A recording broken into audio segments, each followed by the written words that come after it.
Hello friends, welcome to study IS lane. हम बात कर रहे थे हिस्ट्री सीरीज़ की और हम कवर कर चुके थे हमारा पैलियोलिथिक पीरियड और हमारी हड़प्पन सिविलाइजेशन को, है ना। आज हम बात करेंगे हमारे वैदिक पीरियड की। तो एक्चुअली क्या है कि दो चीज़ें अब हम साथ के साथ करते चलेंगे। हम आर्ट एंड कल्चर को भी साथ के साथ कवर करेंगे, क्योंकि जब हम अलग से पढ़ते तो दोबारा हमें वो चैप्टर पढ़ना पड़ जाता है। तो ज़्यादा बेहतर है कि हम उसको साथ के साथ ही कवर करते चले। तो हड़प्पन सिविलाइजेशन का एक चैप्टर आ चुका है जो कि रिलेटेड है हमारा 6th क्लास की एनसीईआरटी, 11th क्लास की एनसीईआरटी और जो ओल्ड एनसीईआरटी वाली बुक है उसको मिला के। उसका एक पार्ट आना बाकी है। उस पार्ट में क्या है कि हम कवर करेंगे जो इंडियन आर्ट्स वाली बुक है हमारी 11th क्लास की उसको, और दूसरा हमारा नितिन सिंघानिया को। तो यानी एक सीरीज के साथ चलेगी आर्ट एंड कल्चर वाली। तो कोशिश करेंगे कि सब कुछ आपका टाइमली कवर हो जाए। तो इस लेक्चर में फ़िलहाल हम बात करेंगे हमारे वैदिक पीरियड की। तो देखो, अगर हम बात करते हैं हमारा जो पैलियोलिथिक पीरियड है या जो हड़प्पन सिविलाइजेशन वाला पीरियड है, वहाँ पे जो प्राइमरी सोर्स ऑफ इंफॉर्मेशन है वो क्या रहा होगा। तो वहाँ पे जो एक्सकावेशन के टाइम पे जो आर्टिफैक्ट्स मिले हैं उनसे हमें पता चला है कि वो किस पीरियड से बिलोंग करते हैं, है ना। और जो क्योंकि यहाँ पे क्या था कि यहाँ पे रिटन एविडेंसेस या तो हमें नहीं मिले हैं, और अगर मिले हैं तो अभी तक उनको जो है पढ़ा नहीं गया है, नहीं पता कर पाए कि वो एक्चुअली क्या कहना चाहते थे। तो पहले रिटन एविडेंसेस जो हमें मिलते हैं वैदिक पीरियड के मिलते हैं, इसलिए वैदिक पीरियड में प्राइमरी सोर्स ऑफ इंफॉर्मेशन क्या रहा है, वेदास रहे हैं यहाँ पे जो लिखे गए हैं बुक्स, है ना। तो उससे पहले हम चेक कर लेते हैं कि जो ओरिजिनल होम है आर्यंस का, यानी आर्यंस कहाँ से आए हैं ये माना गया। तो सबसे पहले जो मोस्ट एक्सेप्टेड व्यू है उस वो माना गया कि आर्यंस जो हैं वो सेंट्रल एशिया से आए हैं, और ये किसने दिया है, ये दिया है मैक्स मूलर ने। और ये कैसे पता चला है कि मोस्ट एक्सेप्टेड क्यों है ये, क्योंकि जो हमारे यहाँ लिखा गया यानी जो भारत में लिखा गया था वैदिक ग्रंथ जो सबसे पहला यानी ऋग्वेदा, और जो ईरान में लिखा गया है तो वो है ज़ैंद अवेस्ता, है ना। तो यहाँ पे क्या है कि दोनों में सिमिलैरिटीज़ है, दोनों में ऐसे वर्ड्स हैं जो कि सिमिलर हैं, और दोनों में जो गॉड एंड गॉडेस की जो पूजा की बात करी गई है वो दोनों भी ऑलमोस्ट सेम है। तो इसको देख के लगता है कि हाँ, जो आर्यंस यहाँ पे आए हैं इंडिया में वो सेंट्रल एशिया से आए होंगे या उनकी ही कोई ब्रांच रही होगी। दूसरा क्या है कि जो बाल गंगाधर तिलक जी हैं वो कहते हैं कि कहाँ से आए हैं, तो आर्कटिक रीजन से जो है आर्यंस आए हैं। और तीसरा कुछ ऐसे भी रहे हैं जो कि कहते हैं कि जो आर्यंस हैं वो कहीं बाहर से आई हुई कम्युनिटी ना होके वो इंडियन ओरिजिन की ही है, यानी इंडिजिनस पीपल हैं। तो इसको कहने वाले कौन होते हैं, वो है हमारे हिस्ट्रोलॉजर दास और संपूर्णानंद जी, है ना। तो उसके बाद क्या है कि एक क्वेश्चन पूछा था यूपीएससी में जिसमें ये बात की गई थी कि जो आर्यंस वर्ड है स्पेशली वो किसको बिलोंग करता है। तो देखो, आर्यंस जो वर्ड लिया गया है तो वो बेसिकली किसी बायोलॉजी या रेस को बिलोंग नहीं करता, यानी वो उसके बायोलॉजिकल फैक्टर्स की बात नहीं करता, इवन उनके कल्चरल फैक्टर्स की बात करता है। यानी एक ऐसे लोग जो कि एक काइंड की लैंग्वेज, मतलब एक स्पेसिफिक लैंग्वेज बोलते थे, उनको बोला गया आर्यंस, है ना। तो आर्यंस वर्ड बेसिकली शो करता है आपकी जो कल्चरल उनके जो स्पेसिफिकेंस थी उनको शो करता है, बजाय कि उनकी बायोलॉजी या उनकी रेस को। तो उसके बाद जब हमारे पास अगर वैदिक सोर्स ऑफ इंफॉर्मेशन वेदास रहा है तो क्यों ना सबसे पहले वैदिक लिटरेचर के बारे में पढ़ लिया जाए कि कौन कौन से बुक्स लिखी गई इस टाइम पे। तो देखो, वैदिक पीरियड में भी हम दो पीरियड्स की स्टडी करते हैं, अर्ली वैदिक पीरियड और लेटर वैदिक पीरियड की। अर्ली वैदिक पीरियड जो कि हमारा 1500 BCE से लेकर 1000 BCE तक चला है, और उसके बाद वाले पीरियड को लेटर वैदिक पीरियड बोला जाता है। तो जब हम अर्ली वैदिक पीरियड की बात करते हैं तो उसमें एक इकलौती जो वेदा लिखा गया या इकलौती बुक लिखी गई वो हमारी कौन सी है, वो हमारी ऋग्वेद है। उसके बाद जितने भी आते हैं जैसे ये यजुर्वेद, सामवेद, अथर्ववेद, वो तीनों लिखे गए लेटर पीरियड में। तो अगर वैदिक लिटरेचर में भी हम क्रोनोलॉजी की बात कर लेते हैं तो सबसे पहले आए वेदास जिसको संहितास भी बोला जाता है, फिर आए ब्राह्मणास, फिर अरण्यकास आए, और सबसे लास्ट में जो आए हैं वो हमारे आए हैं उपनिषद। तो वेदास क्या होते हैं, वेदास होते हैं कलेक्शन ऑफ हाइमन्स, और उन्हीं हाइमन्स की जब एक्सप्लेनेशन दी जाती है तो वो हमारे कहलाते हैं ब्राह्मणास। और अरण्यकास जिनको फॉरेस्ट बुक भी बोला जाता है, इसमें बताया गया है कि कैसे रिचुअल्स को करना है, क्या क्या आप प्रेयर्स करते हो या कोई दूसरे राइट्स आप कर रहे हो तो क्या क्या चीज़ आपको फॉलो करनी चाहिए। वहीं उपनिषदास जिनको वेदांत भी बोला जाता है, ये बेसिकली बात करते हैं फिलोसफिकल टॉक्स की, यानी आपके ज्ञान मार्ग की बात करते हैं। और अगर इनके बाद भी देखा जाए तो इनके बाद फिर लिखा गया इतिहास और पुराणास लिखे गए हैं ना, जिसमें महाभारत रामायण वगैरह आ जाता है। तो उसके बाद जब हम बात कर लेते हैं कि वेदास में कि 4 टाइप के वेद होते हैं, उससे पहले कि जो वेदास नाम है वो आया कहाँ से, तो देखो वेदास जो नाम है वो लिया गया विद से, जिसका मतलब होता है टू नो। और अगर हम वेदा का मतलब देखें तो उसका एक सिंगल लाइन में मतलब है सुपीरियर नॉलेज।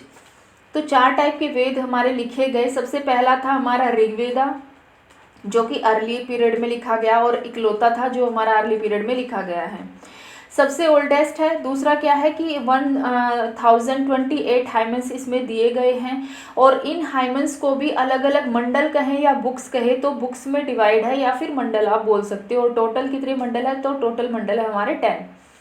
टोटल मंडल 10 है। क्या सारे साथ लिखे गए, तो सारे साथ नहीं लिखे गए। जो मंडल 2 से लेकर 7 तक है, यानी 2 to 7, वो हमारे कहाँ पे लिखे गए, वो सबसे पुराने हैं और इनकी कलेक्शन को बोला जाता है फैमिली बुक्स। उसके बाद यानी बचा कौन सा, जो हमारा 1 बचा है, उसके बाद 9 बचा है, 10 है, 8 है, ये सारे हमारे जो हैं वो लिखे गए बाद में।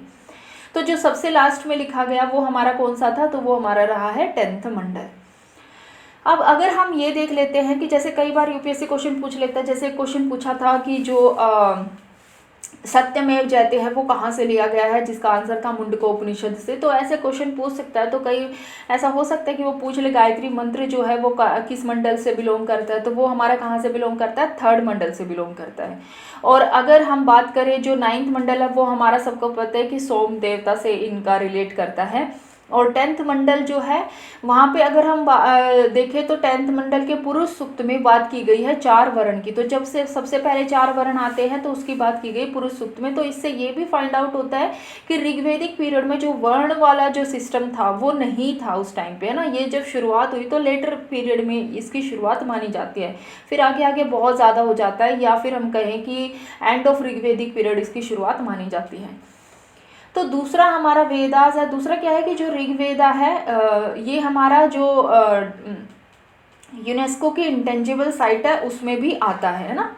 दूसरा है हमारा सामवेद। सामवेद में क्या है कि 1810 हाइमन्स है। इसमें वो सारे हाइमन्स है जो ऋग्वेदा में है वो इसमें भी लिए गए हैं, लेकिन उनको पोएटिक फॉर्म में बता दिया गया है। इसमें सिंपल लिखे हुए हैं, यहाँ इसको पोएम की फॉर्म में रिप्रेजेंट किया गया है। दूसरा क्या है कि सामवेद को ही माना जाता है कि इंडियन ओरिजिन, जो म्यूजिक का ओरिजिन है उसको कहाँ से माना जाता है, तो सामवेद से माना जाता है। एक क्वेश्चन था ध्रुपद राग के बारे में, यूपीएससी ने क्वेश्चन पूछा था। तो अगर ऐसा क्वेश्चन आ जाता है कि जो ध्रुपद राग है उसके ओरिजिनल मतलब अर्लीस्ट एविडेंस कहाँ से मिलते हैं, कहाँ से ट्रेस करें कि उसका ओरिजिन कहाँ है, तो ध्रुपद राग का ओरिजिन भी सामवेदा से माना जाता है। और अगर हम अर्लीस्ट राग की बात करें तो वो भी हमारा कौन सा है, तो वो हमारा ध्रुपद राग है, जिससे तानसेन वगैरह बाद में रिलेट करते हैं ना। उसके बाद हमारे पास आ जाता है फिर तीसरा होता है यजुर्वेद। यजुर्वेद में क्या चीज़ आती है, यजुर्वेद में हमारे बात करता है कि जो सेक्रीफाइसेस हम कर रहे हैं तो उसके टाइम पे हमें कौन कौन से रूल्स करने फॉलो करने चाहिए, यानी कोई यज्ञ वगैरह अगर हम कर रहे हैं तो क्या क्या हमें करना चाहिए। तो यजुर्वेदा जो है वो भी 2 पार्ट में डिवाइड होता है। पहला है हमारा शुक्ल यजुर्वेद, दूसरा हमारा कृष्ण यजुर्वेद। शुक्ल यजुर्वेद में सिर्फ और सिर्फ मंत्र दिए गए हैं, और कृष्ण यजुर्वेद में उन मंत्र के साथ उनकी एक्सप्लेनेशन भी दी गई है। और 4th वेद है हमारा, वो हमारा है अथर्ववेद, यानी कि वो किसके बारे में बात करता है, वो जादू टोना मैजिकल स्पेल के बारे में बात करता है। फिर हमारे सबसे लास्ट में दूसरा हमने देख लिया था जो ब्राह्मणास थे वो हमारे क्या थे, इन्हीं की एक्सप्लेनेशन आगे दी हुई थी। और जो अरण्यकास थे वो हमारी फॉरेस्ट बुक्स थी। तो जो हमारे लास्ट वाले हैं उपनिषद है वो क्या है, वो बेसिकली बात करते हैं हमारे फिलोसफिकल टॉक्स के बारे में। तो इसमें भी हमारे पास एक कैसे कैसे कंसेप्ट, जैसे आत्मा क्या है, ब्रह्म क्या है, कर्म क्या है, संसार क्या है, कैसे आप cycle of death and birth से बाहर आ सकते हो, तो इसके बारे में ये बात करता है। फिर इसके बाद हमारे पास आते हैं कुछ वेदांग भी आते हैं। तो वेदांग में क्या है, 6 टाइप के वेदांग हैं। जैसे एक यूपीएससी ने क्वेश्चन पूछा था जो हमारे षड दर्शन हैं उनसे रिलेटेड क्वेश्चन पूछा था कि एक तरफ षड दर्शन दे दिए थे, दूसरी तरफ की वो किसने, कौन उनको इवोल्व करता है, तो उनका मैच ऑफ द फॉलोइंग पूछ लिया था, है ना। तो ऐसा इसके बारे में भी पूछ सकता है। तो सबसे पहले क्या है कि वेदांग में देखो सबसे पहले आता है जैसे शिक्षा किसको बिलोंग करता है, फिनोटिक्स को। कल्प में आते जो रिचुअलिस्टिक होते हैं, यानी जो जो संस्कार वगैरह जो सारी चीज़ें होती है ना, वो हमारे कल्प से वाले वेदांग में ही लिखी गई हैं।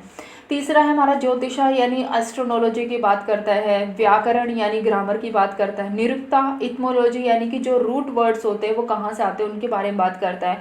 और छंद यानी कि मैट्रिक्स के बारे में बात करता है। ये तो हो गया। अब हमने देख लिया कि कौन सा लिटरेचर इस टाइम पे लिखा गया, यानी हम कहाँ कहाँ से इंफॉर्मेशन ट्रेस करते हैं। जैसे अगर ऐसा क्वेश्चन आ जाता है कि मतलब वैदिक पीरियड की आपको कहाँ कहाँ से एविडेंस मिलेंगे, तो 4 वेदास आपके हो गए, उपनिषदास हो गए, ब्राह्मणास हो गए, अरण्यकास हो गए, साथ ही साथ जो इतिहास पुराणास लिखे गए उनसे भी जानकारी मिलती है। तो अब हमने देखा था कि जो वैदिक पीरियड है वो 2 पार्ट्स में डिवाइड है, हमारा अर्ली वैदिक पीरियड में, लेटर वैदिक पीरियड में। ऐसा क्यों है कि ऐसा कुछ तो उन बुक से भी पता चलता है कि कोई बुक पहले जो ऋग्वेदा लिखी गई है, जैसे उसमें वर्ण सिस्टम की इतनी बात नहीं की गई है, वो बिल्कुल लास्ट में आया है हमारा। तो वो सारी चीज़ें देख के ये लगा कि पहले के लोग जो है शायद इस चीज़ को उस टाइम पे ये चीज़ें नहीं होती थी, बाद में आई हैं। दूसरा, जब हमारा एक्सकावेशन किया गया तो लेटर वैदिक पीरियड में जो डिस्टिंक्टिव फीचर मिला है, जो हमारा यहाँ पे पेंटेड ग्रे वेयर का मिला है, वो हमारा अर्ली वैदिक पीरियड में नहीं देखा गया है ना। तो इसलिए इसको डाइसिफर कर दिया, सॉरी, इसलिए इसको जो है अलग अलग किया गया। तो हमारा सबसे पहले हम देखेंगे एक्चुअली क्या है, अलग अलग करने से कहीं ज़्यादा अच्छा है कि दोनों को साथ लेके चले, ताकि हमको पता चले कि कौन से पीरियड की कौन सी जो है कैरेक्टरिस्टिक है।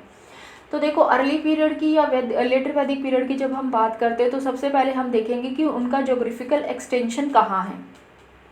तो इसके लिए हम मैप देख लेते हैं।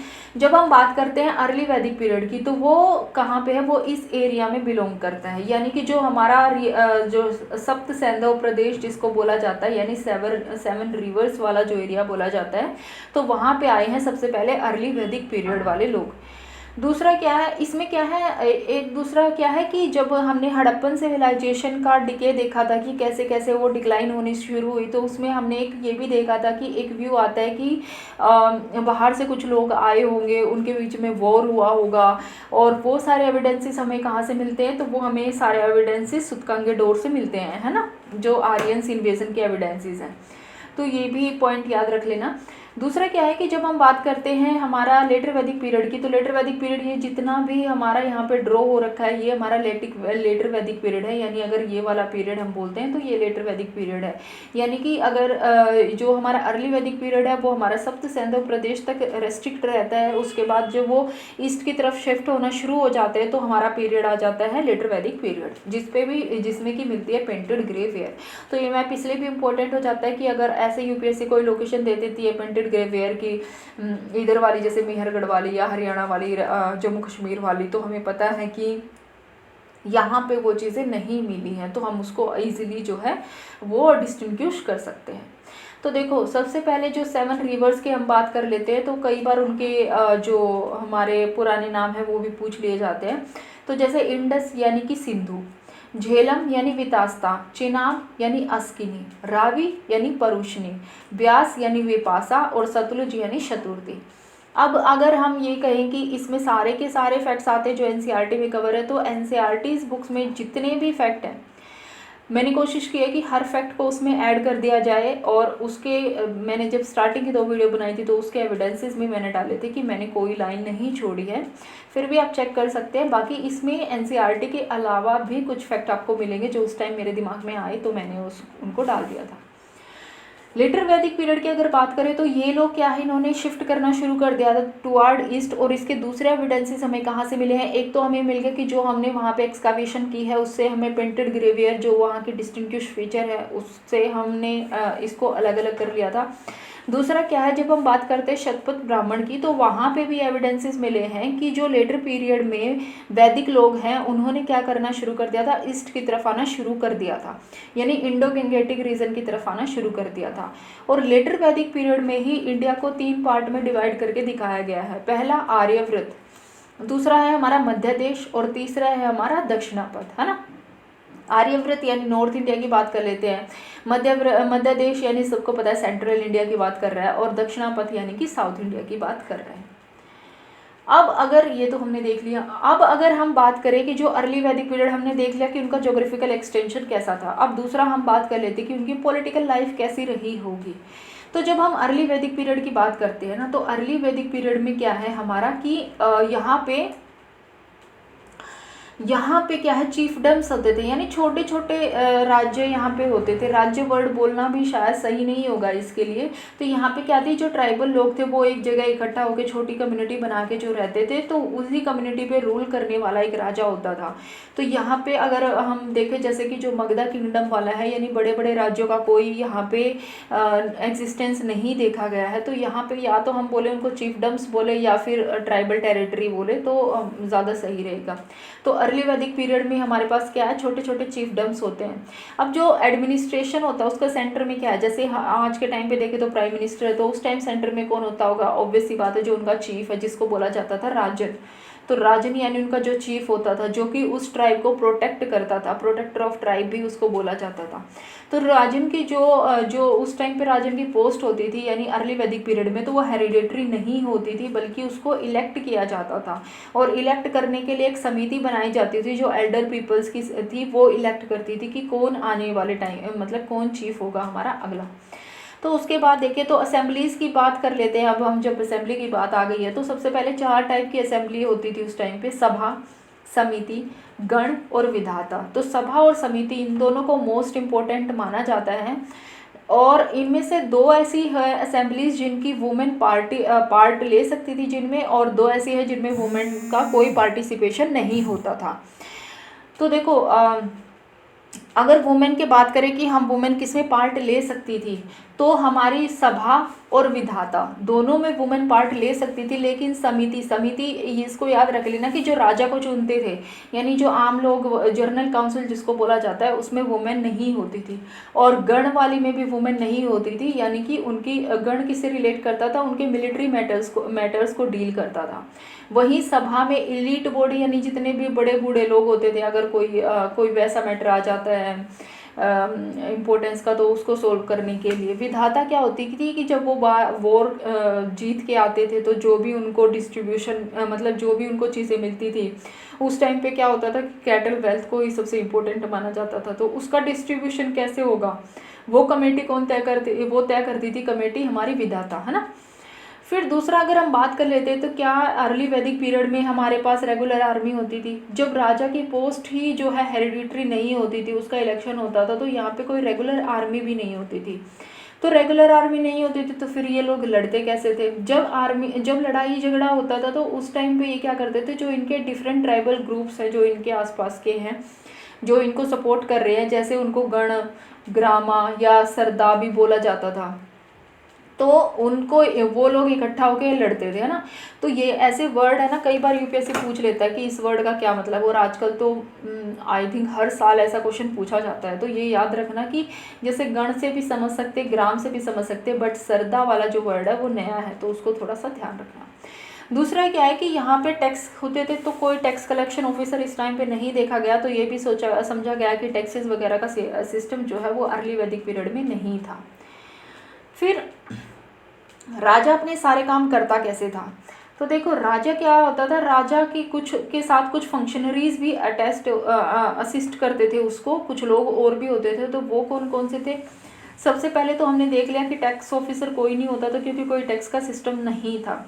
तो अगर ऐसी स्टेटमेंट आ जाए कि अर्ली वैदिक पीरियड में टैक्स कलेक्शन के लिए ऐसा है, तो कोई ऑफिसर है या फिर कोई टैक्स कलेक्शन सिस्टम पे क्वेश्चन आ जाए, तो हमें पता होना चाहिए कि अर्ली वैदिक पीरियड में कोई टैक्स सिस्टम था ही नहीं। दूसरा क्या, इसको असिस्ट करने वाले कौन कौन थे, पहले तो हमारे होते थे पुरोहित। पुरोहित में हमारे 2 इंपॉर्टेंट पुरोहित अर्ली वैदिक पीरियड में माने जाते हैं, वशिष्ठ और विश्वामित्रा, सबको पता है।